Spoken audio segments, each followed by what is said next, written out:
Boker Tov. So, B'ezrat Hashem Shabbat, we have Rosh Chodesh ELUL, and although, of course, we're making our way towards Aseret Yemei Teshuvah, already from before Elul and from Rosh Chodesh ELUL, there are already many minhagim that have to do with getting ready for the Yemei Adin. Why the 40 days of Elul? There's different remazim in Psukim. Most famous, Ani ledodi v'dodi li, Aleph Lamed Lud Vav Lamed. It's a remez of the closeness, like the Gemara says, the closeness that HaKadosh Baruch Hu has to the Jewish people, starting from Elul. Moshe Rabbeinu, as he read in Rashi, in this passage, Parasha Ekev, he went into Har Sinai 3 times. Each time for 40 days. The third and most effective time was from Rosh Chodesh Elul up until Yom Kippur. HaKadosh Baruch Hu told him, Salachti kidvarecha.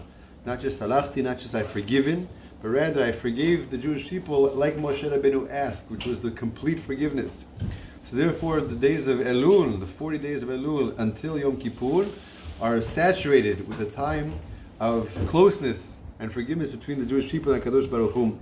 Additionally, it's brought down, Kaf HaChaim brings down that the 40 days of Elul are mitaken, the 40 days that the Meraglim were in the land, were in Eretz Yisrael, they were in Eretz Canaan at the time, and they were doing the spying of the land, and they came back with evil report. The 40 days of Elul are connected those 40 days.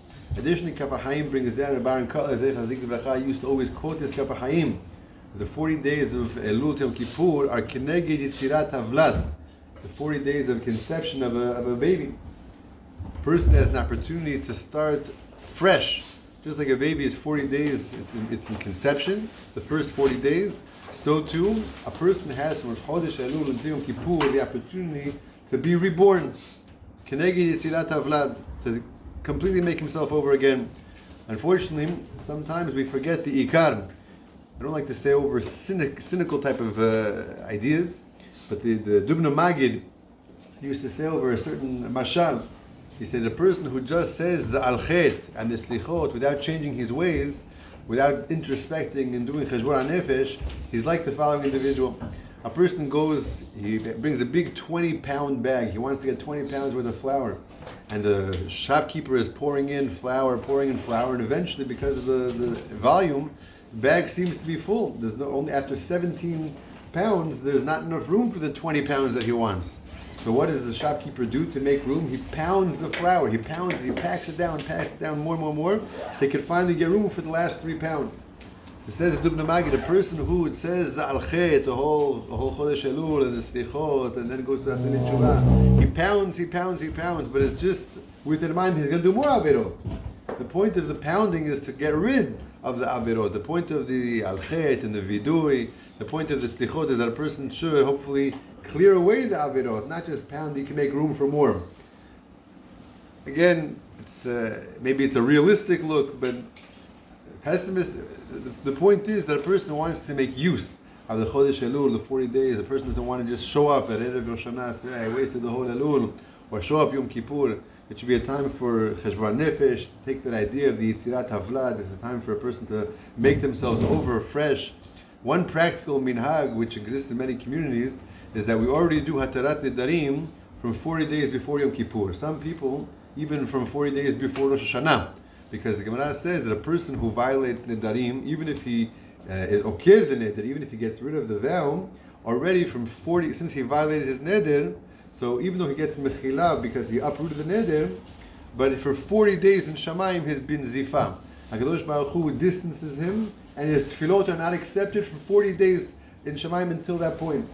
Right, from the point when the neder was forgiven, for 40 days there's no kabbalat tefillot. Hashem does not accept the tefillot, and therefore, since the person doesn't want to go into Rosh Hashanah or Yom Kippur without his tefillot being listened to, some people from 40 days before Rosh Hashanah, which is 10 days ago almost, and then certainly from Rosh Chodesh Elul, which is 40 days before Yom Kippur, we say Hatarat Nedarim. So we're going to have B'ezrat Hashem here in the Bet Knesset. We're going to have Hatarat Nedarim 40 days before, and then of course when we get to Rosh Hashanah, Yom Kippur, we're going to say again Hatarat Nedarim, Hatarat Kilalot, but 40 days from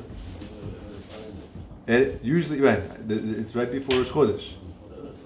Right, minhag of the Hasidim. Every Friday they do. Right, the Kaf HaChaim brings down the Minhag Hasidim in Yeshivat Betel in Yerushalayim is every Friday, Erev Shabbat, because Erev Shabbat is a beautiful time also for Cheshvan Nefesh and Tshuva to bring the Neshama into Shabbat clean. But B'ezrat Hashem, we should be zochet to utilize the Chodesh Elul, the 40 Yom, Yetzirat Havlad, Tikkun of the Meraglim, 40 days, Vani Le'Oliv Li. And again, we're going to kick that off, B'ezrat Hashem, with Atarat Nedarim 40 days before Yom Kippur, which is going to be, I think, Friday or tomorrow. We'll do the cheshbon. Maybe Hanan Makasha Omer, רצה הקדוש ברוך הוא לזכות את כל לפיכך לבא להם תורמיתו שנאמר ומחפש מה זכות גדול תורה